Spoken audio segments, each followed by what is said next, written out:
Hello everybody and welcome back. So I did a live stream yesterday and someone asked me how have I been planning my town, and my answer to that was I haven't been, but I know of a lot of tools that people can use to actually plan their town better if you have trouble kind of finding out where you want buildings to go, where you want your mountains to go, things like that. If you remember a while ago, there was a program used to plan out the look of your minimap, I guess. You could draw stuff like you could draw in the rocks, you could draw in the rivers. It wasn't that good, but it was still all we had at the time. And recently, there has been a new app, which you can actually see on my computer. It's both a website and an app, so, if you want, you can download it. The owner, I believe, says that it's a pay what you want kind of thing. So if you want to download the file for it on your computer, you can either pay money if you'd like, if you want to help support them, or if you don't have any money, you can still get it for free. Or you can do what I'm doing and just use the web version, which is just, you open Google Chrome and you type in the website in the description. I'm leaving it in the description. It's the top link. You can click that, go here. As we can see, here we are. Basically what this is it's a island planning app. And I'm gonna scroll down. There's a bunch of stuff. They basically say this is an early build, so this isn't what the final version looks like. This is like, for example, the museum. It doesn't have any texture to it, and I'm guessing this is because it's an early build. They didn't have enough time to texture things like that, or they may not be allowed to use the textures from Animal Crossing. I don't know. Something like that.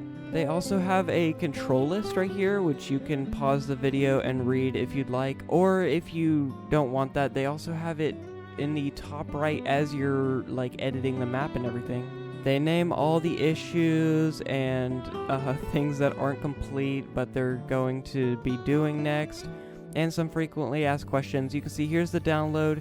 You can download it for Linux, Mac, or Windows, so basically you can run it on anything. Anyways, let's go ahead and get into this. One problem I will mention before we do this that I've heard a lot of people are having is apparently you can't save, or some web browsers don't let you save properly. So what I would do is I would hit save and export, and this will let you save the file to your computer instead of saving it through cookies in the web browser and stuff like that. So starting out, we can see, I'll leave this up. You can turn this off by pressing H if you don't want to have this, if you've already memorized them. You can also turn this off if you want to get a picture for, you maybe set up something like this pond, this beautiful pond that I just made right here.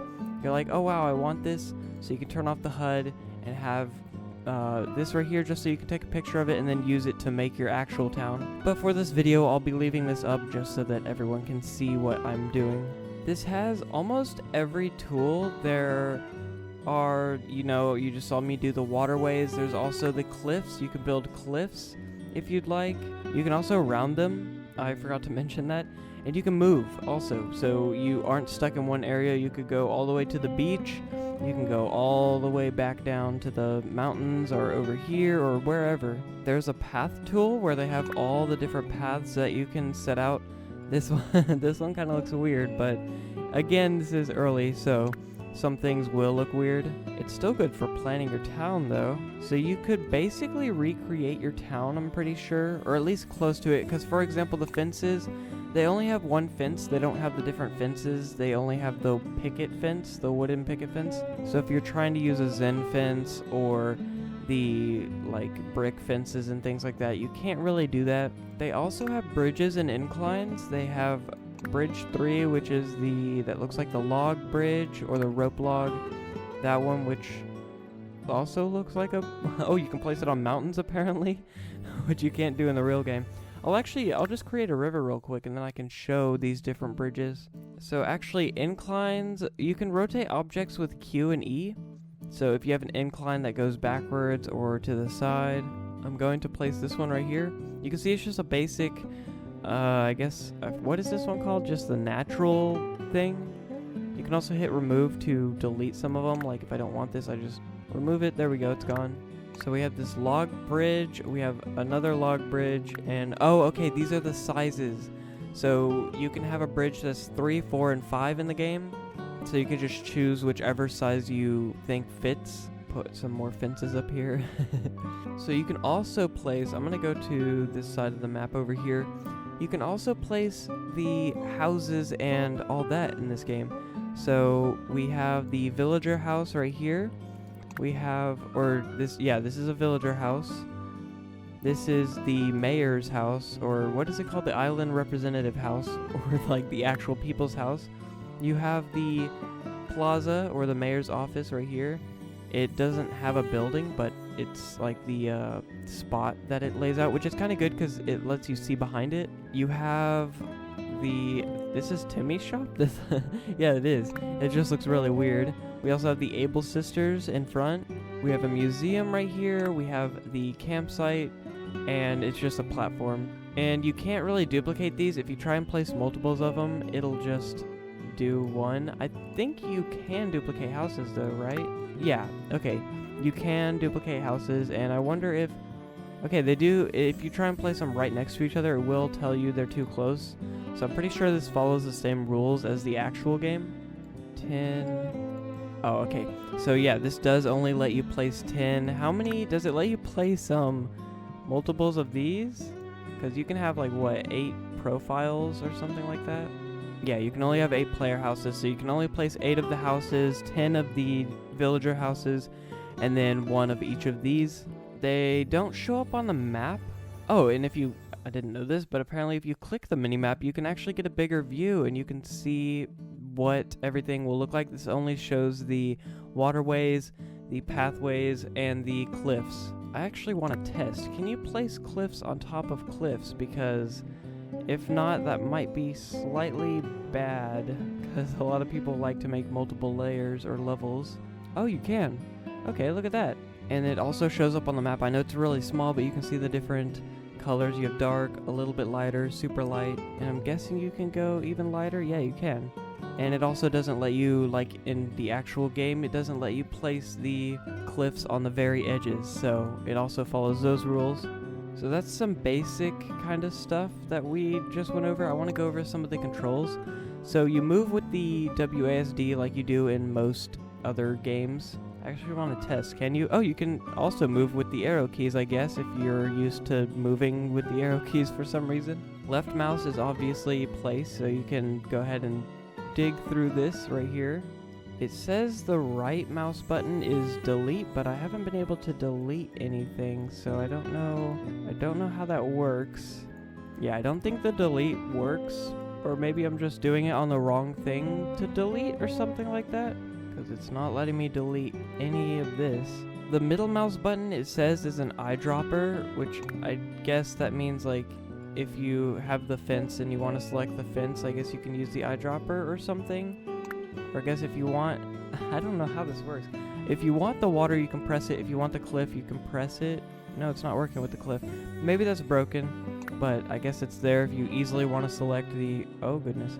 If you easily want to select this thingy. The scroll wheel is zoom, so if you want to zoom in, you can. I think this is how it starts, and it starts really zoomed in, so you might want to scroll out. And you can also use the plus and minus buttons if you can't, for some reason, scroll, if you're like on a trackpad on a laptop or something, maybe. I already went over rotating Q and E if you have a incline. I actually want to see, is there a limit to the amount of inclines like in the actual game? 10... You can only have 8? Wait, what? Then how do I have 10? Oh, I removed this one. Okay, that's my bad. I forgot about that. You can also do camera angles with the R and F button. If you want the super high view that you can only get with the camera mode in the actual game, or if you want the top-down GameCube kind of view, or the normal New Leaf, Wild World, City Folk view. You can press G to toggle the grid. This is actually really helpful. It lets you see which blocks are in what, let you see which ones you're placing on. This is something I wish they had in the actual game. You can press T to do whatever the heck this is. I have no idea what this is. It says cliff color mode. Does it change these colors? Yeah, you know what? I don't know what this is, okay? But it's here. I guess this may help you see better if you press this button or something. I really have no idea. You can press M to hide the minimap, and then also H to hide the UI, so you can actually hide everything and just have this, or you can have just the minimap, or you can have just the controls, just this, you know, different options for different uses. And you can also use the 1, 2, 3, 4, 5, 6, 7, or only 6 keys to change items if you want to quickly do that. I just prefer going in and clicking whichever one I want. And that's basically it. This planner is really good. I didn't obviously use it to its fullest because I don't really need to, but if you'd like, you can spend some time, create your entire town in this planner, or at least mostly your entire town. Basically, if you have trouble planning stuff, or say for example, I'll give you one example. If you're wondering, oh, I really want to make a heart pond, but I don't know how to do it, you can come in here and practice instead of wasting your time in Animal Crossing doing the boring, annoying terraforming. I actually wonder, I think this is a test of, to see if it actually is like the normal game. Okay, look at that. See, I made a heart pond. How do I... There we go. So you can literally use this to go and practice what you're doing. If you want to practice your ponds or your rivers, or you want to practice doing the pathways or the cliffs or anything like that. And since it follows the same rules as Animal Crossing, you don't have to worry about messing up or like doing something that's not possible in the actual game. Don't quote me on that though, that's just from what I've been able to see. I do want to, before I end this, I want to see, can you create... Oh, you can create waterfalls as well. That's actually pretty neat. So you can do anything with this. I recommend if you're still in the middle of planning out your island, definitely use this. This is such a good tool. This lets you plan everything. It lets you see it on the minimap. You can come back to it and have like your computer next to you while you're building your town. You can basically do anything with this. Anyways, again, this link will be in the description for you to check it out. If you want to pay for it, I do recommend supporting them. But of course, you don't have to if you don't want to. If you like this video, go ahead and give it a like. And subscribe if you haven't already. I'll see you all in the next video. Bye, everybody.